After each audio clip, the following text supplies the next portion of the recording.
media.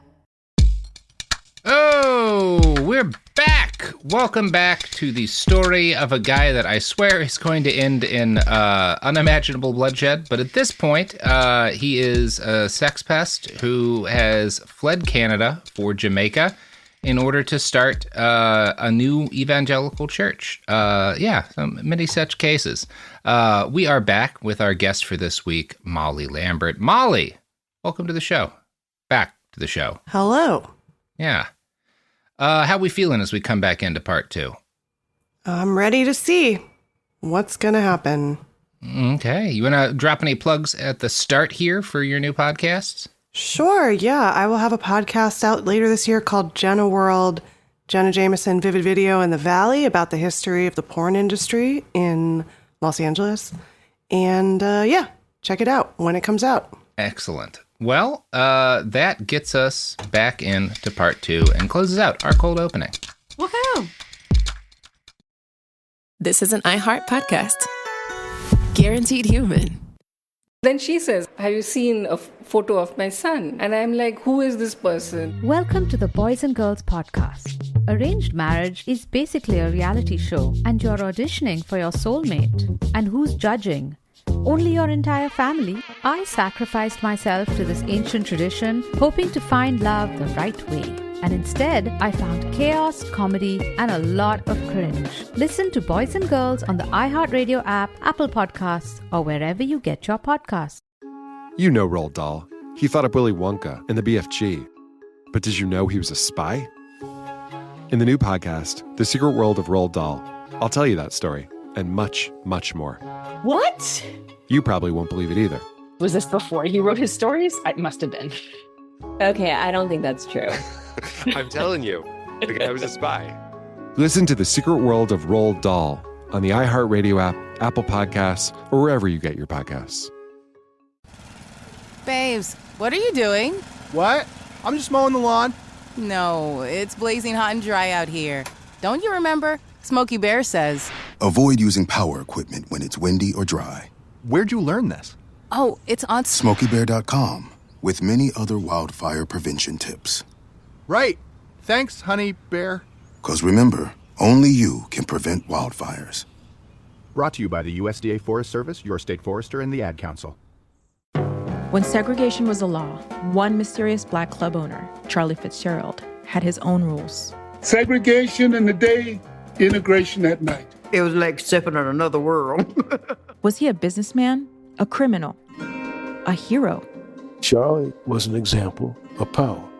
They had to crush him. Charlie's Place, from Atlas Obscura and Visit Myrtle Beach. Listen to Charlie's Place on the iHeartRadio app, Apple Podcasts, or wherever you get your podcasts. So we're back. As I noted last episode, the bad Kevin Smith had founded KOS Deliverance International around the year 2000, and when he fled to Jamaica, violating the terms of his probation, he brought it with him.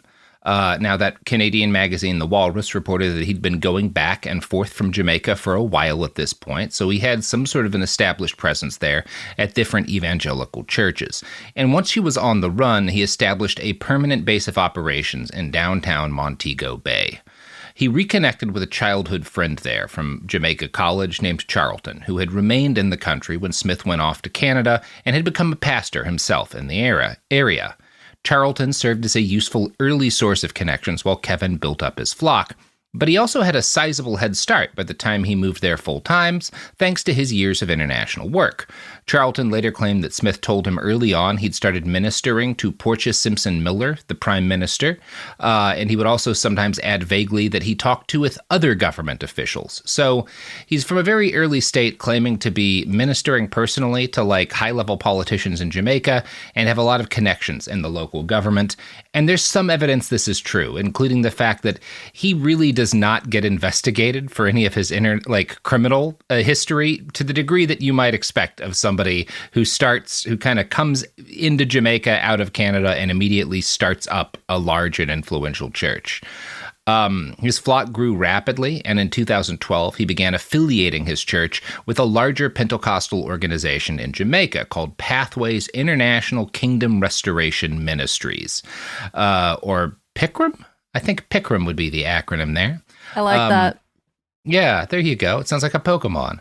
It was not like a Pokemon, unless I've really lost the plot on that game over the last few years.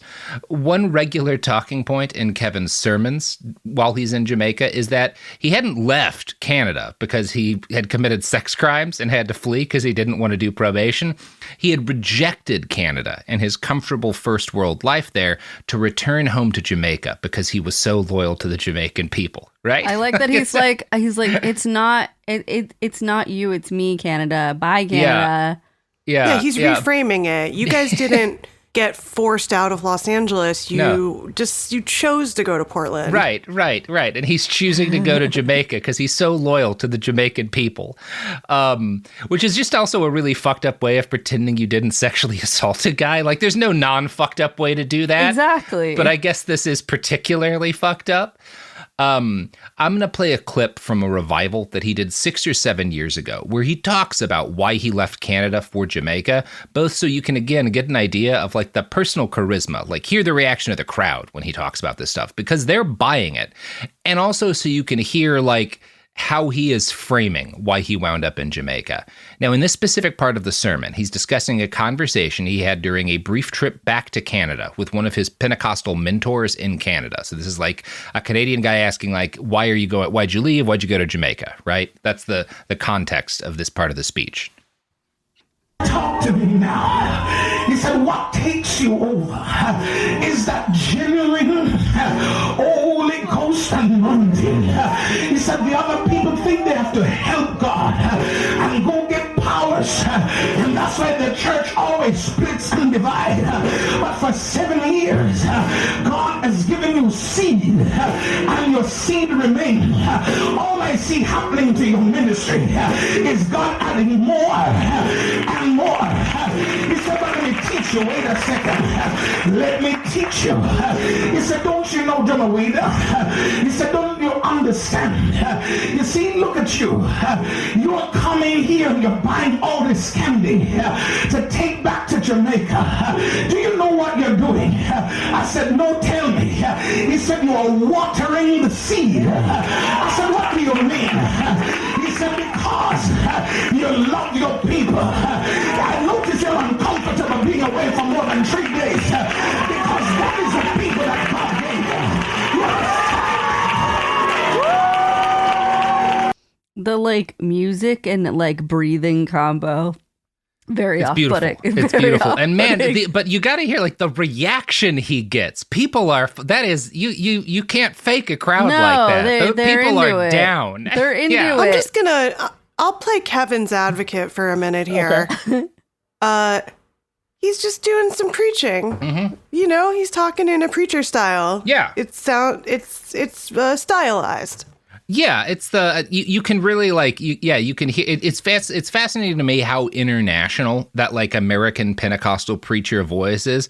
I used to be, down in the depths of hell, but then I got risen up by God. Yeah, like it's a very like he's like doing a lot of mouth breathing, and as a podcast producer, that's my worst nightmare. Yeah, well, I mean, Sophie, that's why you're never going to make it as an evangelical minister. I say this all the time. Unlike bishop. me, I'm a fucking bishop. God damn it. That's my back plan. Part of why I keep recommending the movie Marjo, and I know I talk about it all the time, because it's great, is because he really explains like why that voice works and how you can like kind of see it evolving. He was like one of the key figures in like making that be a thing, and it's just fascinating to watch in real time. But it's interesting how universal that is, at least among like English-speaking parts of the world, right? Like even when it's kind of a different dialect of English, the same basic cadence of voice works really well. Wow, Marjo looks fascinating. Oh, it fucking rules. No, that movie rips like a son of a bitch. Like I gotta watch it. Yeah, you'll love it. Wow. Yeah. Sorry, just didn't really. I don't know anything about Pentecostal preachers or child preacher. Yeah. And what's interesting about Marjo is he started out before the religious right was a thing, and then he kind of breaks good. Like he decides that the Pentecostal movement and its alliance with the religious right is kind of evil and a grift, and he decides to like leave and film undercover during like his last year preaching within it. So it's just a fascinating picture of the start of the movement that has really taken over American politics, right at its kind of like gestation period, you know? Yeah, but don't you think it goes back even further all the way? Like, well, that's just elements, sure. Yeah. We love a charismatic grifter. Oh, that's yeah. like the national character. Yeah. All right, go on. Yeah, go on. yeah. I mean, keep telling me. Certainly, that part of it has existed for a long time. Yeah. Amy Semple. Yeah. Of course, the unstated truth here is that Kevin left Canada when he was on probation for sexual assault, and he is a registered sex offender at the time he's giving this speech. There are allegations that his government connections helped him smooth this over. It's unclear whether Pathways knew when they accepted him into the broader umbrella organization. He was eventually disowned by the group after all the killings, but initially, the sheer amount of money he brought in seems to have kept everybody quiet.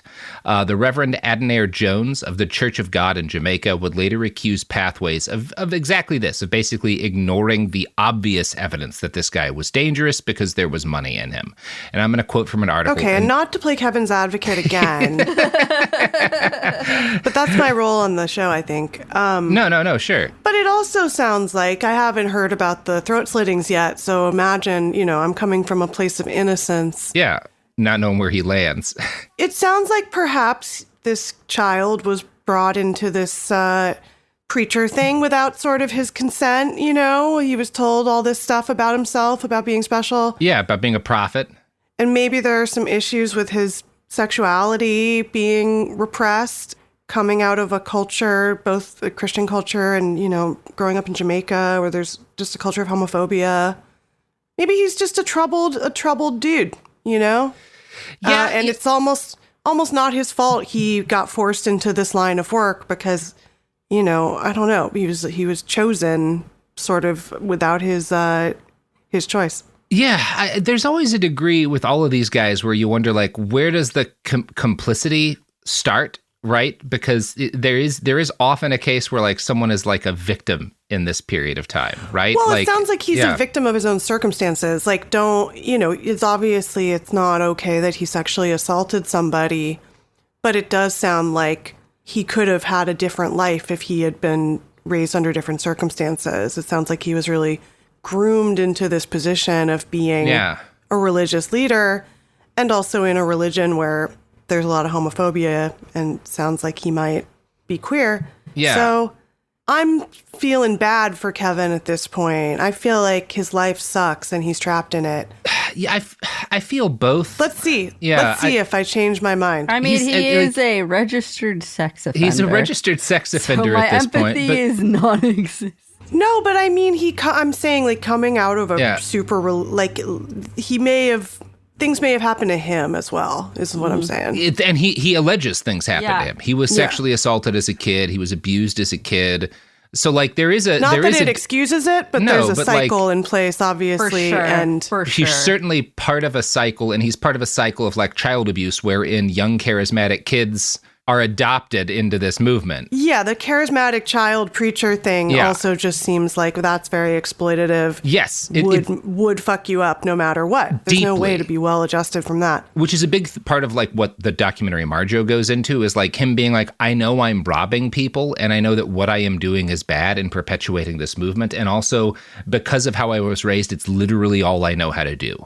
Like it's my only marketable skill. But also, isn't it sort of like, it's a little bit consensual robbing, right? Yeah. Like if somebody wants to give you money for some nonsense, you're not stealing it from them. You're not forcing it out of them. There's other things you could give people money for that seem worse. Sorry, I'm really playing Kevin's advocate. No, well, here's what gets me fucked up about that is I can see that logic and I can make that argument, but I can also see that logic leading you into gradually becoming a cult leader.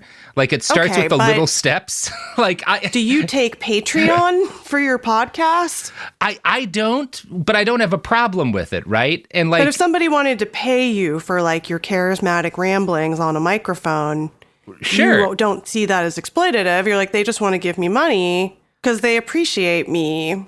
I don't see it as inherently, but I do see it as potentially, right? In that, because I've watched this happen, right? There are some cults where it starts out as like, okay, this is just a person who is like a content provider online. and then the like level of like adoration and fame and the weird parasocial relationships they take it in really abusive directions. But like we've all seen plenty of cases of like white men in media who wound up with like very aggressive, like aligned fan bases and went increasingly insane. It's not detached completely from this. Like we're talking about this kind of psychological, like this like wheel in the case of like evangelical Christianity, but it's not detached from like celebrity culture, right? Like it's not really great for people, especially when they're really young. I think if this starts to happen to you when you're older, you can have more of like a defense against it. If you've got a family, if you've got friends, if you've got a good number of people who know you and have known you. I think being famous makes everybody crazy. I don't know that it matters when it happens. I think being a child, it's a form of abuse, and it is like making a child do any kind of job, you know? Sure, that's what I'm saying. Any kind of work is like, no, kids shouldn't be working. Yeah.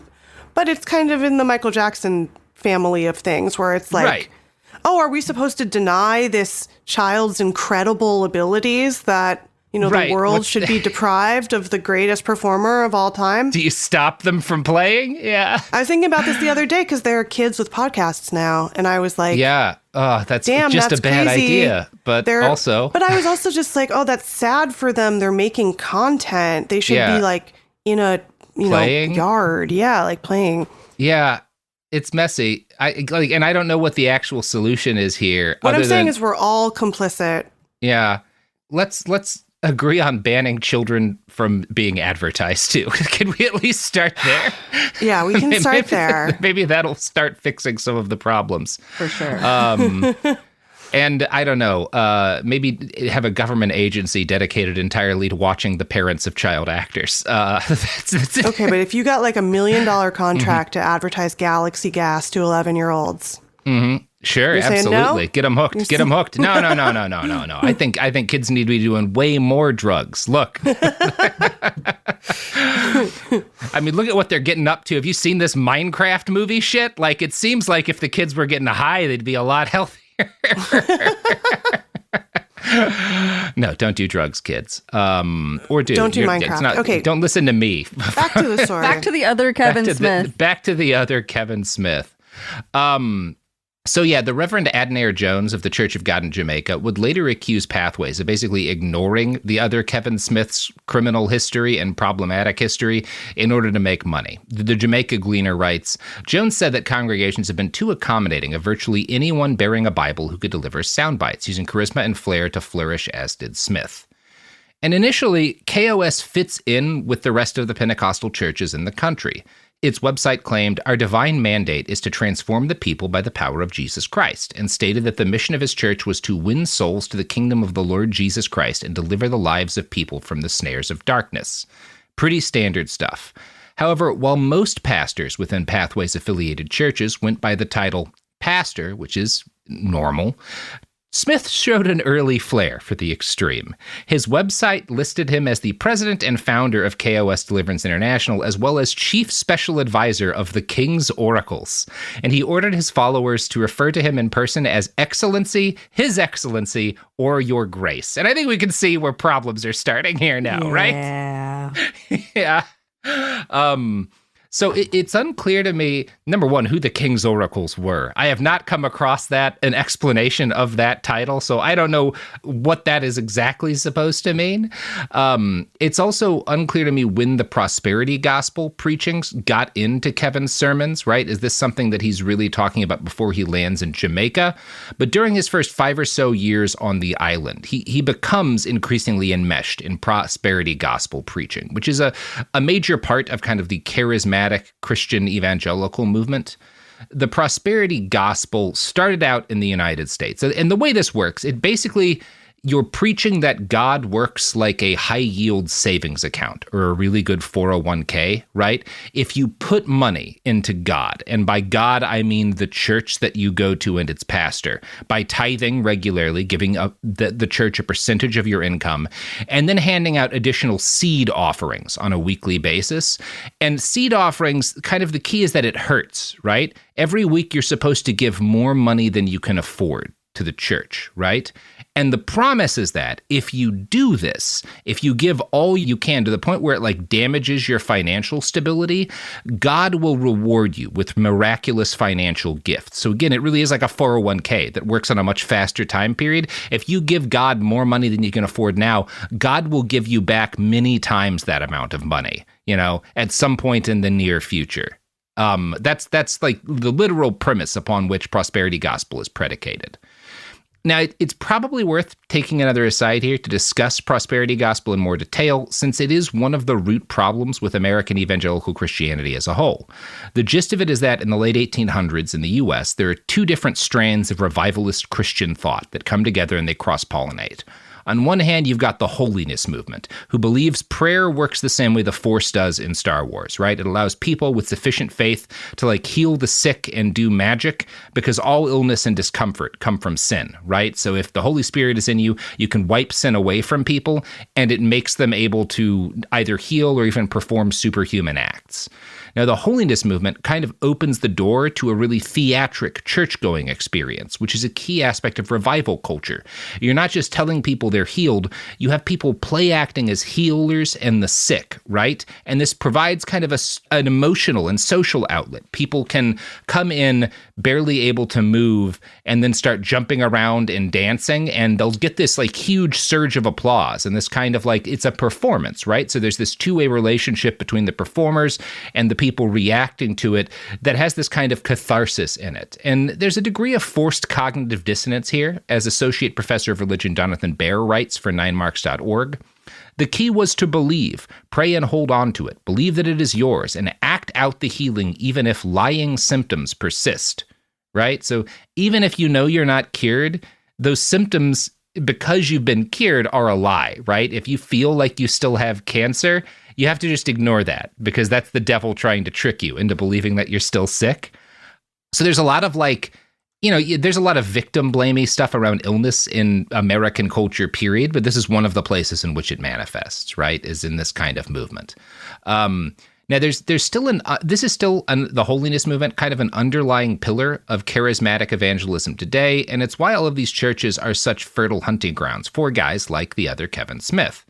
Now, the other movement that collides with the holiness movement in the late 1800s to create prosperity gospel is the New Thought movement. And the New Thought movement isn't an explicitly Christian movement. It's kind of a precursor to the self-help movement. It's related to Scientology. Dianetics is involved in this. And it's also the root of stuff like The Secret, right? And the basis of the New Thought movement is that you can radically alter your mind, body, and situation through purging negative thoughts and reinforcing positive ones, right? And kind of the main semi-secular figure we get out of the New Thought movement is Norman Vincent Peale, whose book The Power of Positive Thinking in the 50s and 60s is a big influence on young Donald Trump. And all this stuff kind of collides together and gives us the prosperity gospel, which is based on a merger of the two and starts to spread overseas in like the 80s and 90s, right? To a lot of countries that have exploding evangelical movements in the post-colonial era. And Jamaica, which has a lot of impoverished people who are desperate for hope that feels actionable, is a particularly fertile breeding ground for prosperity gospel to start taking over, right? And so it really does, and that's kind of what tills the soil for the church that Kevin is going to start here in the early 2000s. He begins hosting almost daily prayer sessions. I think they're 3 or 4 times a week, and those come with expected daily donations. So you're supposed to give a tithe of your income, and then you're supposed to pay every day, you give a seed donation, and then he has one-on-one courses, right? He's still operating as a psychotherapist, so like you can pay him for therapy too. Basically, the idea is all of your money goes to Kevin in the church, right? Like every dime that you get goes here, and if you're spending money on anything else, even spending money on like food or rent, you're kind of not putting your faith in God. And that's a sin, isn't it? Like it's a very abusive way to look at the relationship between like a pastor and his church. Speaking of abusive relationships, oh no, advertising. Yeah. Oh no. Uh-huh. The shoe fits. Almost 30 years together, 4 kids, and some of reality TV's most unforgettable moments. We know a thing or two about living life out loud. We're taking you behind the scenes in our new podcast, Between Us, with me, Heather Dubrow. And me, Terry Dubrow. Between Us isn't about perfect lighting or curated Instagram grids. It's the unfiltered, behind closed doors conversations you wish you could eavesdrop on. Equal parts smart, funny, and a little bit scandalous. Every week, Heather will bring you an unapologetic take on the headlines, the trends, and the cultural moments everyone's texting about. And Terry will deliver insider beauty, health, and wellness insights you won't find on TikTok. Together, we'll tell the stories, spill the secrets, and share the hacks that keep life, marriage, and everything in between feeling fresh and fun. We may live in a gated community, but there's zero gatekeeping here. And plenty of did they just say that moments? Listen to Between Us on the iHeartRadio app, Apple Podcasts, or wherever you get your podcasts. You know Roald Dahl, the writer who thought up Willy Wonka, Matilda, and the BFG. But did you know he was also a spy? Was this before he wrote his stories? It must have been. Our new podcast series, The Secret World of Roald Dahl, is a wild journey through the hidden chapters of his extraordinary, controversial life. His job was literally to seduce the wives of powerful Americans. What? And he was really good at it. You probably won't believe it either. Okay, I don't think that's true. I'm telling you, the guy was a spy. Did you know Dahl got cozy with the Roosevelts, played poker with Harry Truman, and had a long affair with a congresswoman? And then he took his talents to Hollywood, where he worked alongside Walt Disney and Alfred Hitchcock before writing a hit James Bond film. How did this secret agent wind up as the most successful children's author ever? And what darkness from his covert past seeped into the stories we read as kids? The true story is stranger than anything he ever wrote. Listen to The Secret World of Roald Dahl on the iHeartRadio app, Apple Podcasts, or wherever you get your podcasts. Segregation in the day, integration at night. When segregation was the law, one mysterious black club owner had his own rules. We didn't worry about what went on outside. It was like stepping in another world. Inside Charlie's Place, black and white people danced together. But not everyone was happy about it. You saw the KKK? Yeah, they was dressed up in their uniform. The KKK set out to raid Charlie, take him away from here. Charlie was an example of power. They had to crush him. From Atlas Obscura, Rococo Punch, and Visit Myrtle Beach comes Charlie's Place, a story that was nearly lost to time. Until now. Listen to Charlie's Place on the iHeartRadio app, Apple Podcasts, or wherever you get your podcasts.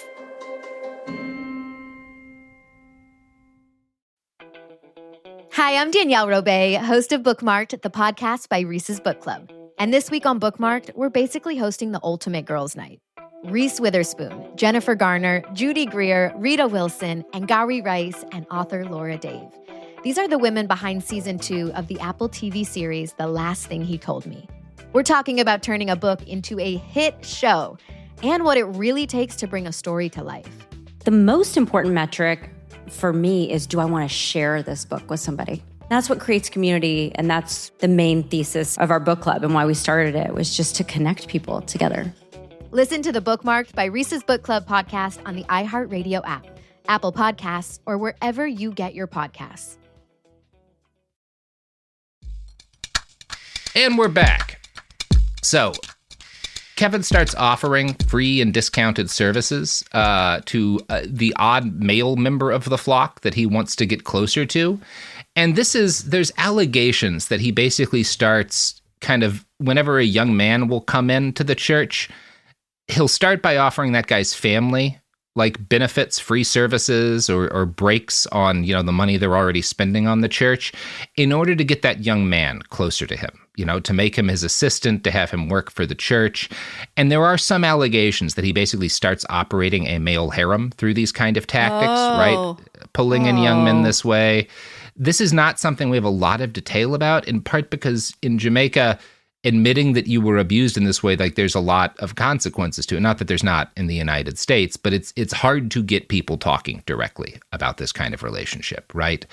It's not clear how much of this is like just psychological and how much of this is actual physical, sexual violence. But there are direct allegations that he used these kind of relationships to engage in what was at least adjacent to human trafficking. The Gleaner, a Jamaican investigative news site with very good reporting on Smith, and maybe the worst coded website I've ever used, which is not their fault. I know what budgets are like right now. It's just rough. They interviewed a former member of the church named Jevon. At age 17, Jevon was taken, that's his word, from his parents by Smith and used as an errand boy for the church. Now, it's unclear to me, does Kevin force this guy's parents to give their kid up, or does he bribe them in some way? Or is it a situation where they just feel like, well, this guy's the prophet and we can't say no to him?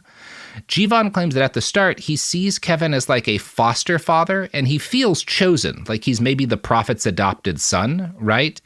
But this quickly gets disabused because Kevin takes advantage of this position of trust to have Jevon handle intensive time-consuming tasks, like counting the money given at offerings every week, and do them for free. And this is not an easy or a small task because a lot of money is coming in. Per Jevon, there were 4 different types of offerings. You have the $100 offering that starts the service, the $1,000 seed offering, and then the regular offering, and then another offering where you make covenant with the word.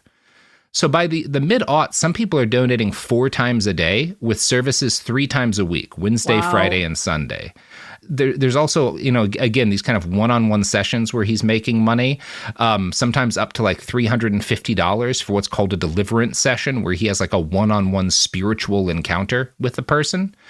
And since Jevon's doing a lot of the counting of money here, he's able to give the Gleaner an educated estimate for how much the church is pulling in. And he claims that a single night could bring in $250,000 US or more, which means Kevin's church is pulling down $750,000 a week just from services. But he also offers up a bunch of side sessions, as noted earlier, which brings their estimated weekly income up to around $1 million. And just what we know objectively about the assets, the number of properties the church held, this is a pretty credible estimate for what they're kind of bringing in at their height. So much fucking money. Yeah, they're making a ton of money. So crazy.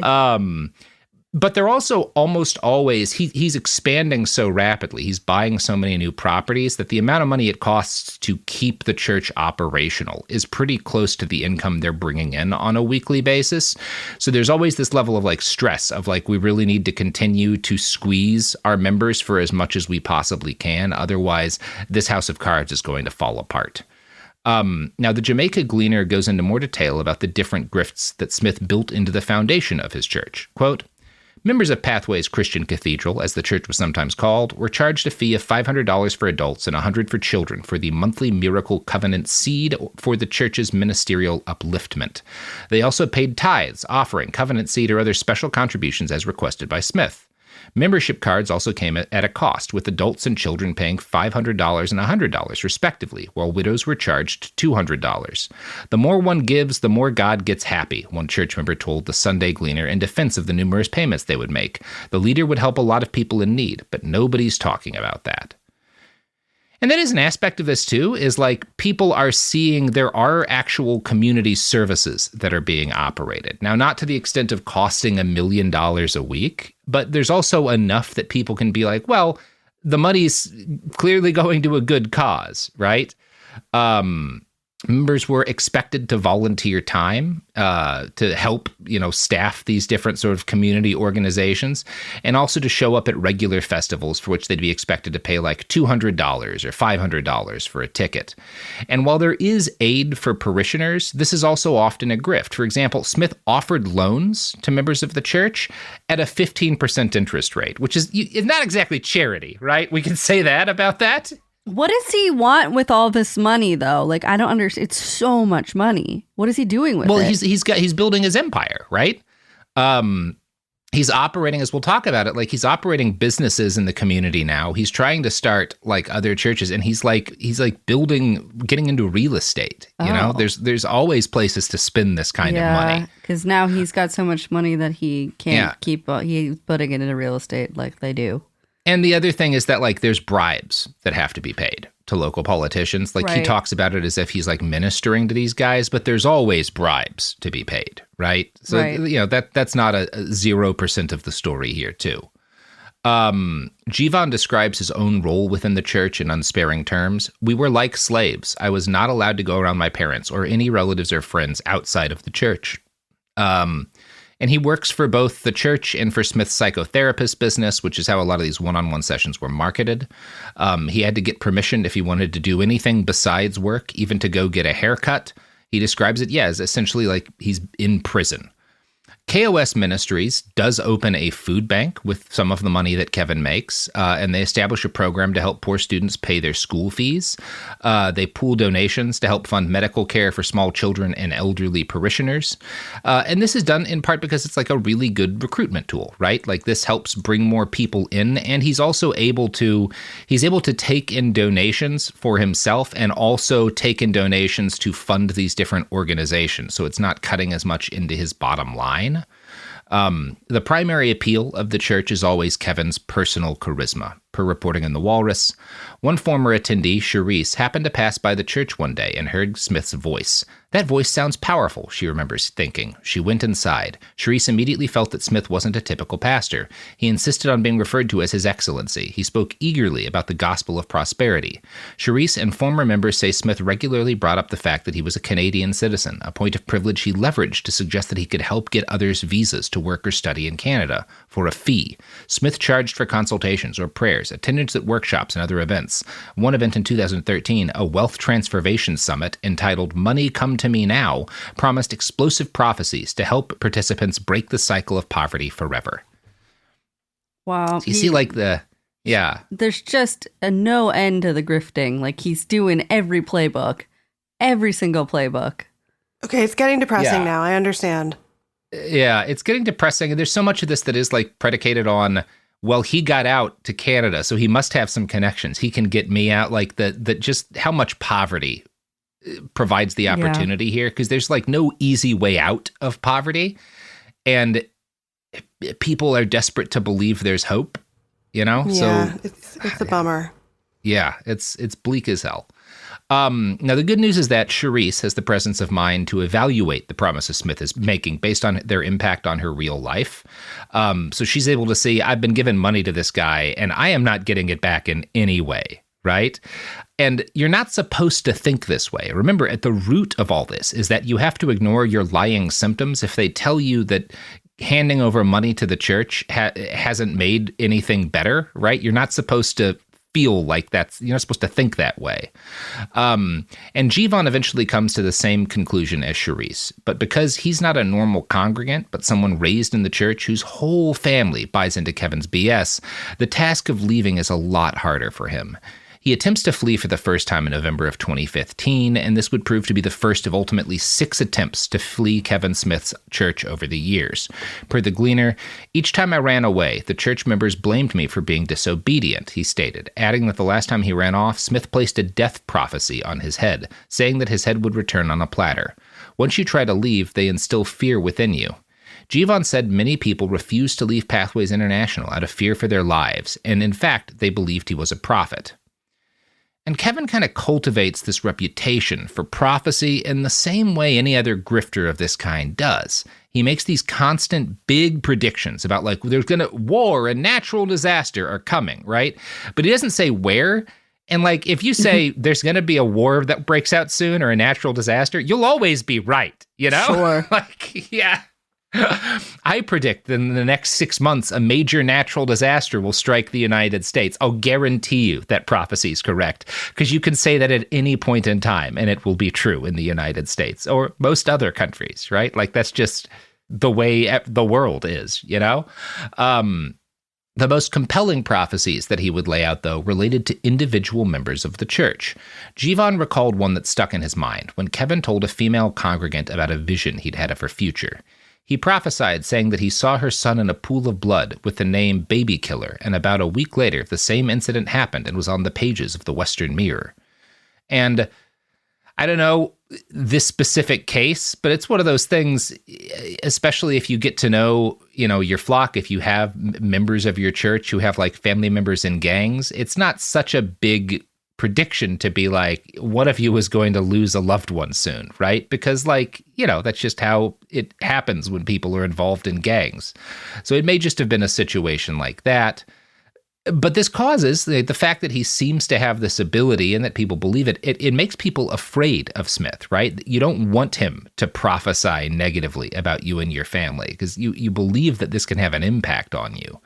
And it's also hard to leave if you're someone like Jevon who started to question, the actual power of this guy because everyone you know and love is still in the church, right? And so you can be cut off from your whole support network by leaving. It's a fairly normal cult thing. And this is why Jevon keeps coming back time and time again. He's going to leave like 5 times before it finally sticks. And things only change when he falls in love with a member of the congregation and tries to start a relationship with them. This enrages Smith because, again, Jevon hadn't asked for permission. And Smith, along with a number of other very young men, kind of wants to keep this kid chaste and close to him. Jevon claims the prophet told him, if you think I'm going to marry you and her, you make a big mistake, right? As in perform the marriage, right? Like I have the ability to determine who in this church can get married, and I'm not going to prove that. And you get the feeling it's kind of out of like a sense of jealousy on his part, that he really doesn't want this kid escaping his orbit in any way. But that is what gets Jevon out, right? So crazy. Yeah. I mean, it's a pretty normal deal. Jevon ultimately leaves and stays gone, which may have saved his life, given what comes next. But in the immediate term, it causes him tremendous pain because Smith does command family members to cut off their loved ones. And this is not just a thing Jevon has reported. The Jamaica Gleamer reports, a young woman said she was kicked out of the church after 2 years as a member because of fornication. They don't speak to me. I have 2 uncles, an aunt-in-law, and 3 cousins still there. And yeah, he's doing the Scientology. He's doing the every cult, right? He's doing the Scientology. He's doing a Scientology. Yeah. He's doing the Elron. He's doing the Elron. He's doing the Elron. He's not throwing people off of boats, making them search for gold, but he's got a lot of that playbook to him, right? I mean, he's doing the child labor. Definitely that. The cutting off family members. The stealing everybody's hard-earned money. Mm-hmm. Yeah, he's got the holy trifecta of Yep. Elroning. He's Elroning. He's Hubbarding hard. It's bad. Now, one thing Hubbard would never have done that Smith does that I don't fully understand is in 2017, he returns to Canada and he hands himself over to the Toronto police. Why? It's unclear, but reading between the lines, I think he works out an arrangement with Canadian authorities using his Jamaican government contacts as an intermediary, right? Because he doesn't go to prison. And he basically gets set up in a situation where he pleads guilty on probation violations, but he's allowed to return to Jamaica and then travel internationally more easily. He's not like dealing with the fact that he's wanted in Canada anymore over the next 18 months, as long as he finishes his probation. Canada, why? Why Canada? Well, he does have to make a $500 donation to a rape crisis center. Oh, okay. All good then. And they also require that he engage in sexual behavioral counseling, but only if he stays in Canada for longer than a month. So as long as he leaves Canada, never stays more than a week at a time, he doesn't have to do any counseling. None of this math adds up.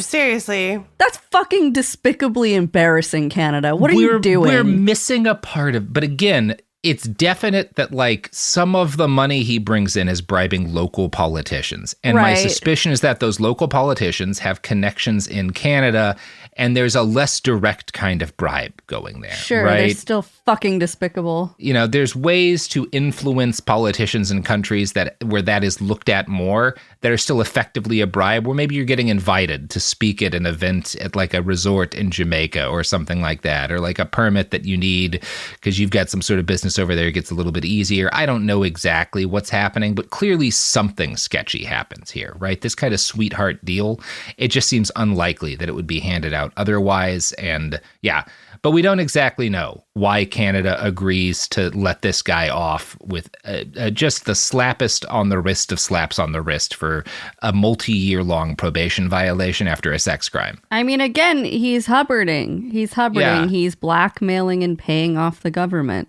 Yeah. Although Hubbard would never have turned himself into the authorities. Absolutely not. He would fucking Not our go LRH. out to sea. Not our LRH. Yeah, he would have set to sea. Yeah, that's that. But so the understanding here is that he's doing this so that he can travel easily. Yes, I think it's so that basically he gets like, there's holds and stuff on his documents. Yeah. Sure. And now he's allowed to travel easily as long as he periodically contacts his probation officer back in Canada. Bad job, Canada. Yeah, not great work, Canada. Yeah, bad job, Canada. Bad job, Canada. Not the only time we've said that on this podcast, and not the last time. But you know who's not Canada? Well, we don't know that. Yeah, we don't know that. Yeah, we don't know. These sponsors may or may not be Canadian. There's no way to say. Almost 30 years together, 4 kids, and some of reality TV's most unforgettable moments, we know a thing or two about living life out loud. We're taking you behind the scenes in our new podcast, Between Us, with me, Heather Dubrow. And me, Terry Dubrow. Between Us isn't about perfect lighting or curated Instagram grids. It's the unfiltered, behind-closed-doors conversations you wish you could eavesdrop on. Equal parts smart, funny, and a little bit scandalous. Every week, Heather will bring you an unapologetic take on the headlines, the trends, and the cultural moments everyone's texting about. And Terry will deliver insider beauty, health, and wellness insights you won't find on TikTok. Together, we'll tell the stories, spill the secrets, and share the hacks that keep life, marriage, and everything in between feeling fresh and fun. We may live in a gated community, but there's zero gatekeeping here. And plenty of, did they just say that moments? Listen to Between Us on the iHeartRadio app, Apple Podcasts, or wherever you get your podcasts. You know Roald Dahl, the writer who thought up Willy Wonka, Matilda, and the BFG. But did you know he was also a spy? Was this before he wrote his stories? It must have been. Our new podcast series, The Secret World of Roald Dahl, is a wild journey through the hidden chapters of his extraordinary, controversial life. His job was literally to seduce the wives of powerful Americans. What? And he was really good at it. You probably won't believe it either. Okay, I don't think that's true. I'm telling you, the guy was a spy. Did you know Dahl got cozy with the Roosevelts, played poker with Harry Truman, and had a long affair with a congresswoman? And then he took his talents to Hollywood, where he worked alongside Walt Disney and Alfred Hitchcock before writing a hit James Bond film. How did this secret agent wind up as the most successful children's author ever? And what darkness from his covert past seeped into the stories we read as kids?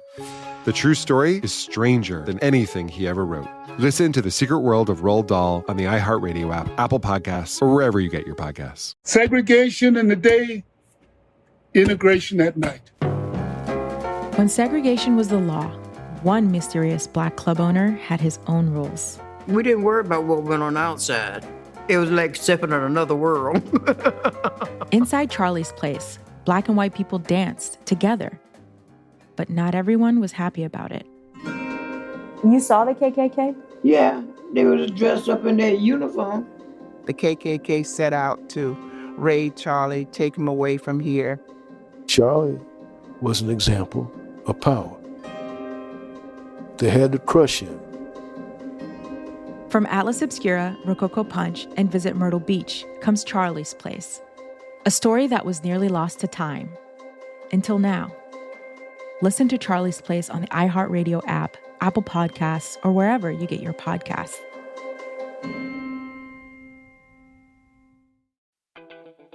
Hi, I'm Danielle Robay, host of Bookmarked, the podcast by Reese's Book Club. And this week on Bookmarked, we're basically hosting the ultimate girls' night. Reese Witherspoon, Jennifer Garner, Judy Greer, Rita Wilson, and Gary Rice, and author Laura Dave. These are the women behind season 2 of the Apple TV series, The Last Thing He Told Me. We're talking about turning a book into a hit show and what it really takes to bring a story to life. The most important metric for me is, do I want to share this book with somebody? That's what creates community, and that's the main thesis of our book club and why we started it, was just to connect people together. Listen to the Bookmarked by Reese's Book Club podcast on the iHeartRadio app, Apple Podcasts, or wherever you get your podcasts. And we're back. So in April of 2018, Smith holds an elaborate public party for his 36th birthday, which I think also kind of doubles as a celebration of the fact that he's about to be done with his probation terms. Police escorted hundreds of his followers as they marched through the streets of Montego Bay, and he follows them in a silver stretch limousine. He goes on a spending spree, buying a large rural compound with stables and livestock, several luxury homes on the coast, sports cars, and several businesses. On the land, he begins constructing a new church called the Ark, which is meant to be self-sufficient and able to survive in the event of an apocalypse, right? So he's bought his compound, he's building a church called the Ark, and they're like growing food to try to get ready for the end of days.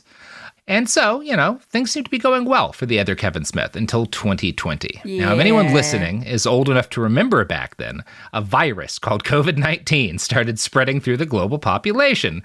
Governments around the world entered panicked lockdowns with very little understanding of what might actually happen or how long any of this was going to last. It is we all remember, right? Now, given the severity of the disease, it made total sense that you would lock down, but as you might recall, about a third of the population lost their minds over this, right? Like, people do not react well to this, and the other Kevin Smith is one of them. He seems to have fallen down a conspiracy rabbit hole himself, first by listening to and watching American COVID denialists online. So again, we've got our part to play in this. He starts spending way too much time on YouTube while things are closed up, and that's not good for anybody. And based on the reading I've done, he really starts to go over the edge once the vaccine becomes a reality and governments around the world start talking about a mass rollout. Since he's got this big platform, he starts using both his church's social media and his actual pulpit to howl to the masses that the COVID vaccines have microchips in them, and, per the walrus, ingredients linked to the devil, which I love as a description of, like, vaccine. Ingredients linked to the devil. Yeah, they're linked to the devil. Like what? Like sulfur? Like what is linked to the devil? You put it in under a microscope and you see little devil heads. Yeah, little Satan faces. Little Satans, like little pitchforks. Yeah. I like that. I also just like the idea of, like, the devil is an international crime syndicate, and, like, you're like, yeah, Satan's fingerprints are all over this vaccine. We can see bits of him in here. Well, yeah, you got shooters everywhere. Yeah, that is something the devil's famous for. Famously, yeah, the devil has shooters. Yeah, absolutely. Now, he describes wearing masks and getting vaccinated as taking on the mark of the beast. And I think we've all heard a lot of rhetoric like this since COVID broke out, right? Like, I can remember when certain, and this goes back before COVID, by the way, right? The idea of describing certain things that are just sort of like marks of modernity as taking on the mark of the beast. I remember back in the 90s when there were certain conspiratorial Christian pastors warning people that, like, barcodes on products, which were new at the time, were the mark of the beast. Like, barcodes are going to allow the government to track everything that you do, This is the devil coming to, like, take this country down. Now, I will say a barcode makes more eschatological sense than a vaccine as a mark of the beast, because the book of Revelations does describe followers of the Antichrist as having a mark, and that, quote, no one can buy or sell unless he has the mark, that is, the name of the beast or the number of its name. Yeah, of course. Yeah.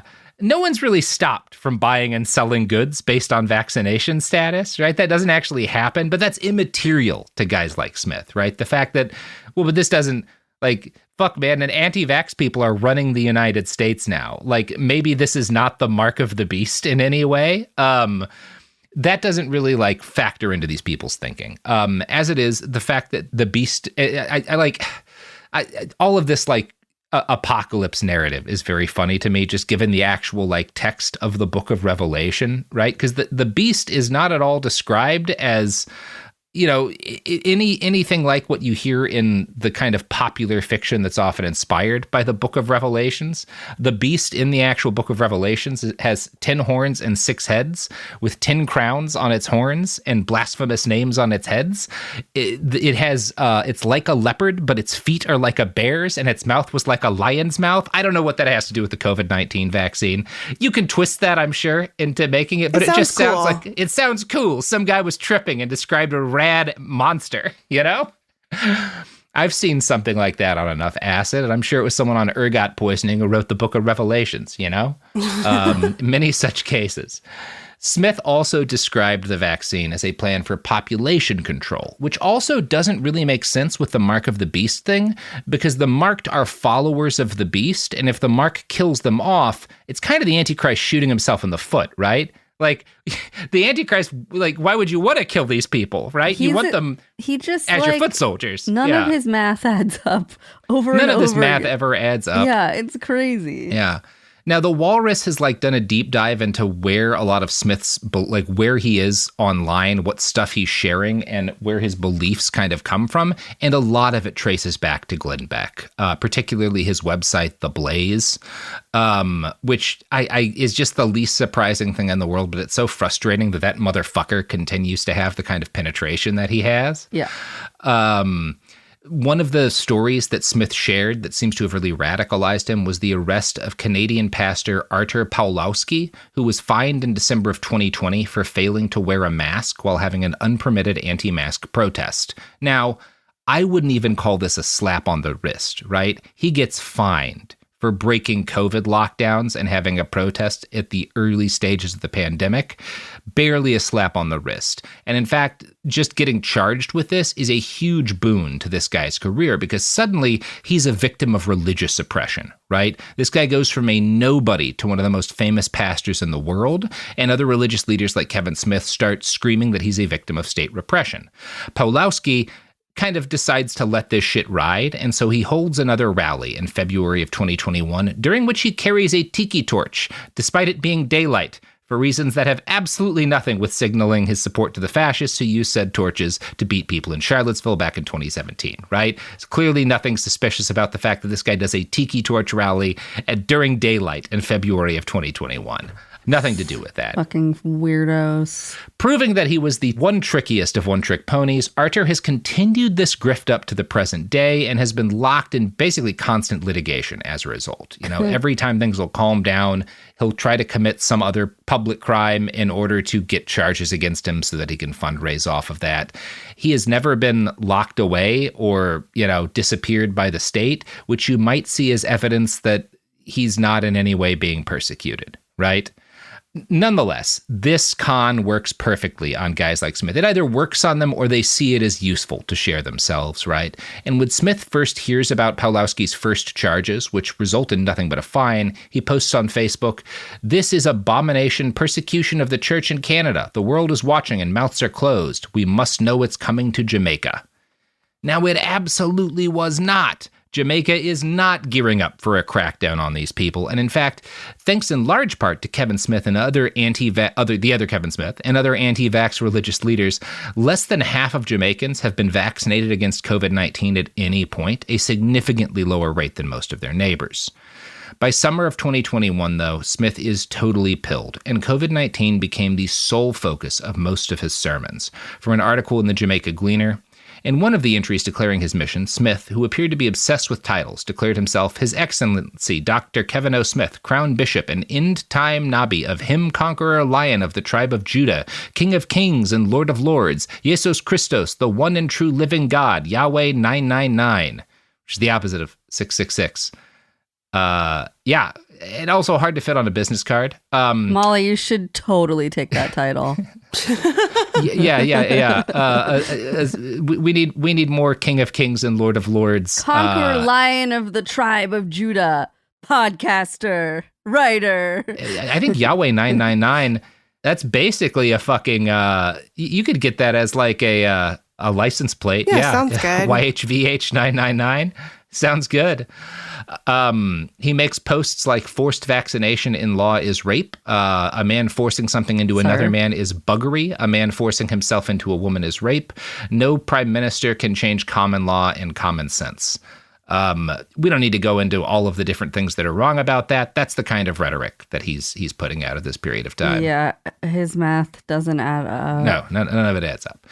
In a post responding to a recent statement by Prime Minister Andrew Holness, in which he stated that unvaccinated Jamaicans should not expect the government to prioritize them for bed spaces, Smith prophesied, "We will be pushed out of the hospital and supermarket and the airports and the businesses."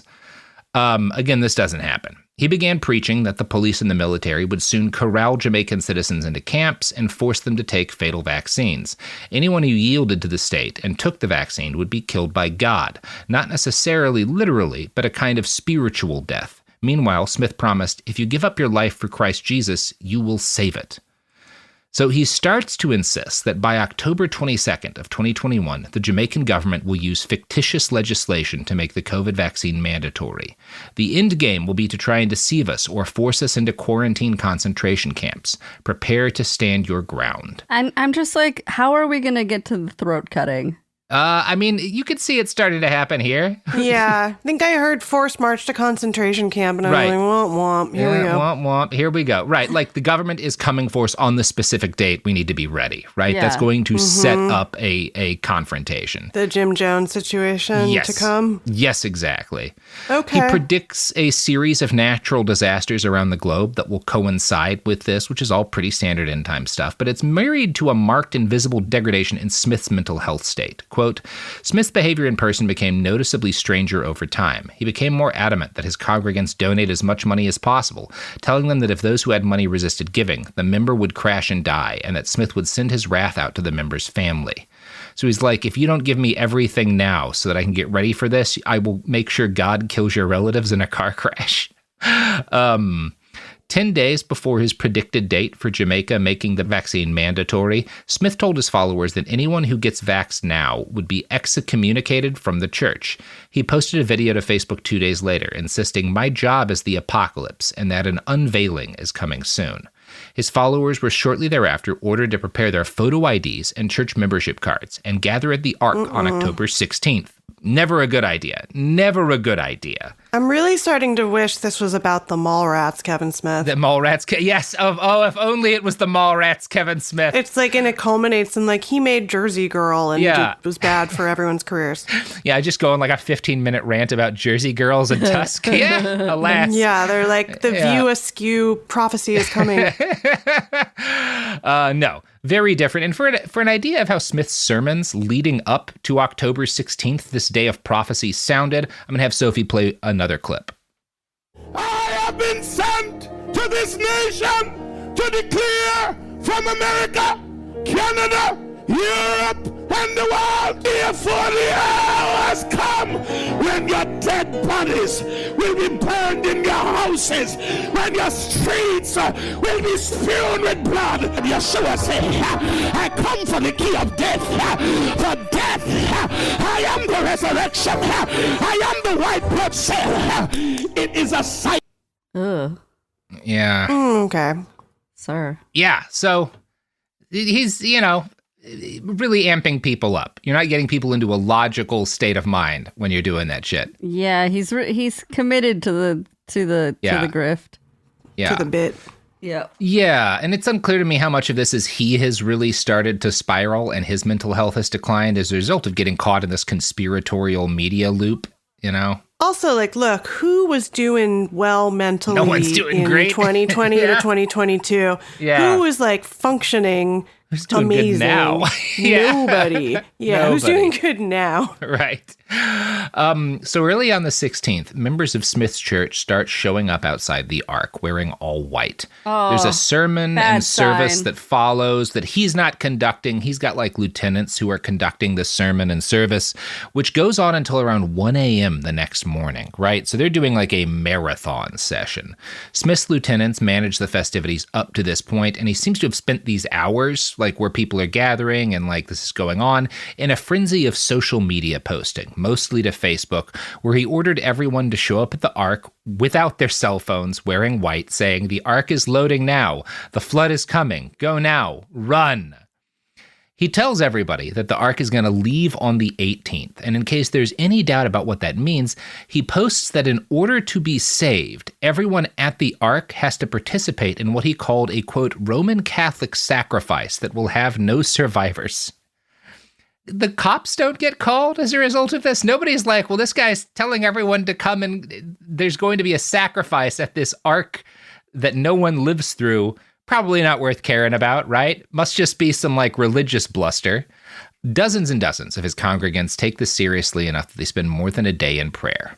Smith doesn't show up until the 17th, and his first command is for everyone to throw out the canned goods that they'd brought, expecting to need food to survive the apocalypse.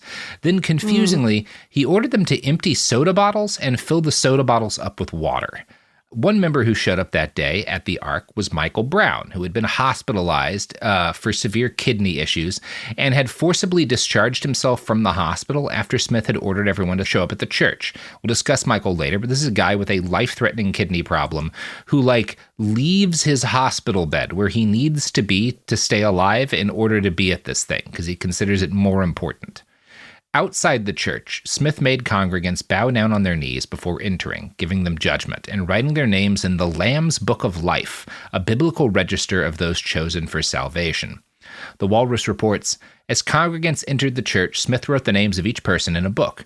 When Tanika Gardner walked through the doors, Smith turned to her. "Is your blood clean?" he asked. "Do you believe that I am the resurrection and the life?" Gardner replied, "Yes." Smith then said that her blood had to be cleansed in order for her to be resurrected. "I will have to cut your throat," he told her. She allegedly again replied, "Yes."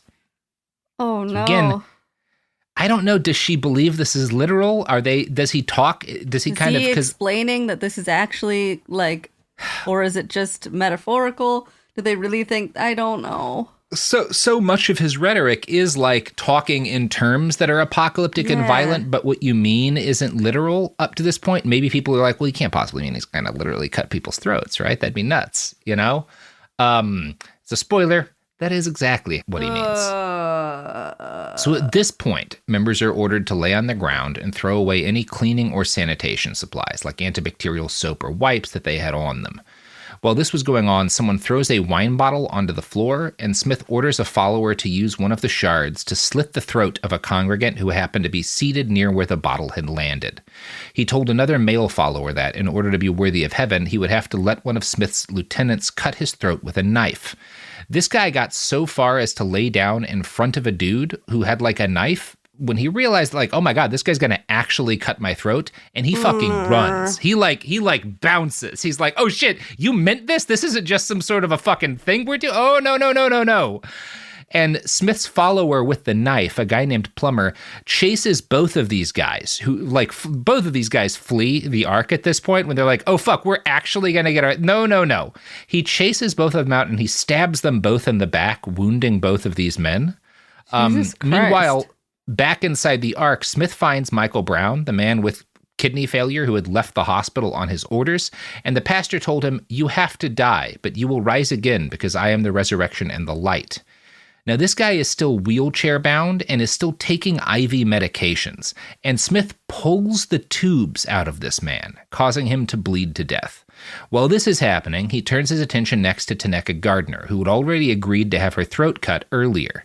Per the Walrus, Smith then handed a knife to a 17-year-old follower named Billy, who he instructed to cut Gardner's throat. But Billy hesitated, later saying that he remembered that one of the 10 Commandments states, "Thou shalt not kill." Smith's right-hand man, Andre Ruddock, stepped forward and at Smith's urging, allegedly cut Gardner's throat. She died shortly thereafter. Jesus Christ. So at this point, 2 people are dead inside the church, and 2 more have been stabbed outside. Some parishioners have gotten the fuck out, right? Other people flee when it becomes clear he's actually going to be killing us all. And they call the cops, right? Although I should also note, one of the people here is a police officer, one of the parishioners, and I don't think it's him who calls the cops, because he might have been down. It's unclear precisely who ordered what, but when the cops show up, members of Smith's church open fire. Some of them have guns, and the police start shooting back, and we get a little bit of a Waco situation on our hands here. Yeah. Plummer charges the cops with his still bloody knife and is shot and killed by the police, who themselves have to call for backup from the military because they're just not prepared to deal with this whole situation. The church crowd is fully split at this point. A lot of people have fled in sheer terror, but a number of them charge the police. Billy, who'd cut Tanaka's throat, also gets shot in the chest trying to rush the cops, but he ultimately survives. Smith is eventually arrested along with one of his higher-ranking lieutenants, and the police begin searching his properties to try and figure out, like, what the fuck happened here, right? From the perspective of the cops, think of how wild this is. You know about this church. It's a normal, like, evangelical church, and then one day you show up and there's people with their throat slit and, like, stabbed out in front, and you show up and people start shooting at you and charging you with machetes, and you're like, oh my God, what the fuck is happening here? It's just like completely disorienting to everybody.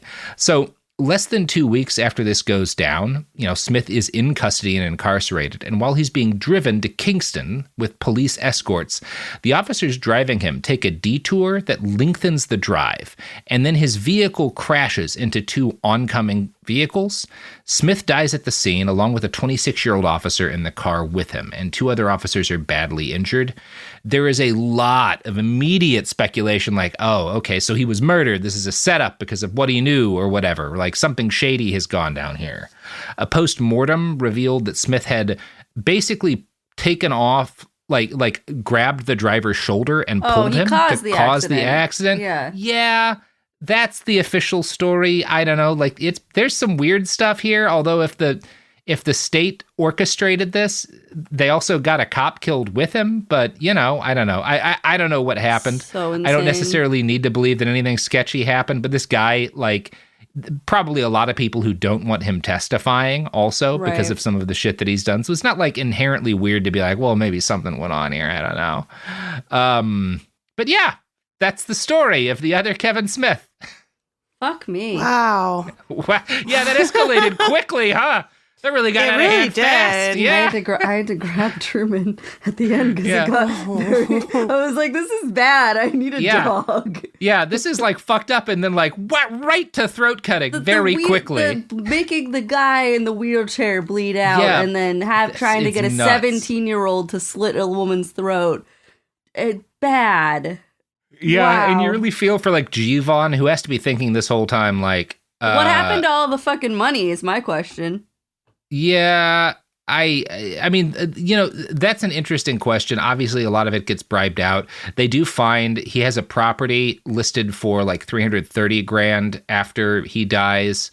There's a number of other properties, like several $1 million in real estate that get auctioned off, but it looks like based on the cost of maintaining everything was not all that far from what was coming in. So there may be a degree that like maybe as he had gotten crazier and more focused on anti-COVID shit, right? It's possible that like maybe there was a decline in the number of members and the amount of money that they had, and he was losing the ability to like fund what he was doing, right? And so maybe there was the big grift, I guess. Yeah. Time for a swan song, perhaps. Yeah. Wow. Yeah. Well. Yeah. That ruined my day. Thanks. Yep. Yeah. Great. Mm-hmm. Have a wonderful weekend, I guess. Have a great time, everybody. Yeah. Maybe I don't know. Like all of this is so downstream from like what happened to everyone during COVID. Yeah. Or a lot of people during COVID, like the fact that like the lockdowns really supercharged the spread of a lot of propaganda that really damaged a lot of people's like, cause you see like this guy is a significantly different logical actor in a lot of ways after that happens, I don't know. It's bleak. Yeah. Yep. All right. Molly, what's the name of your book one more time for our listeners? Double Axe and Pop. Amazing. Check it out. You can get it at commercialtype.com and some bookstores. Sweet. Excellent. Listen to Away Days podcast, wherever you get your podcast, hosted by Jake Hanrahan. And touch grass after listening to this one. Yeah. Yeah, I'm going to go touch so much grass. Or, pet a dog if they want you to. Yeah, pet a dog if they want you to. Touch some grass if you think the grass wants you to. Yeah. And check out Molly's new podcast, Yeah.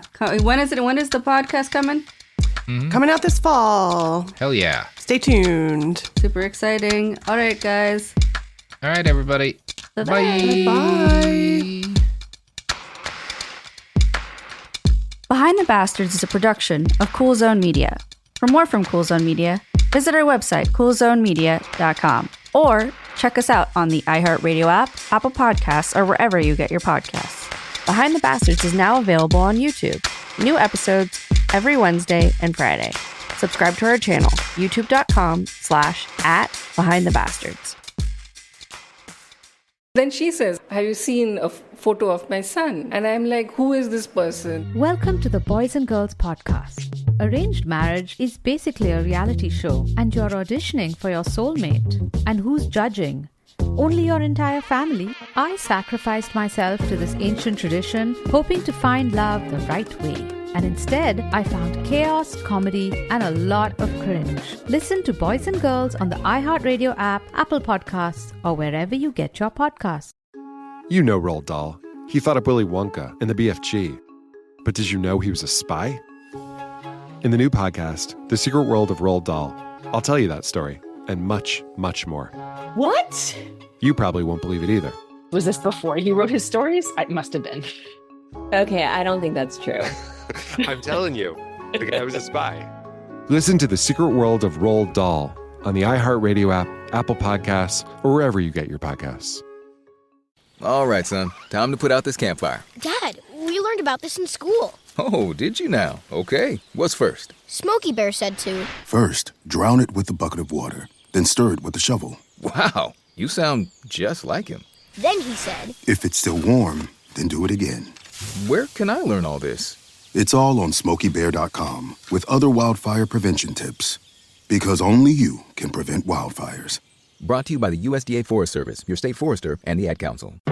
When segregation was a law, one mysterious black club owner, Charlie Fitzgerald, had his own rules. Segregation in the day, integration at night. It was like stepping in another world.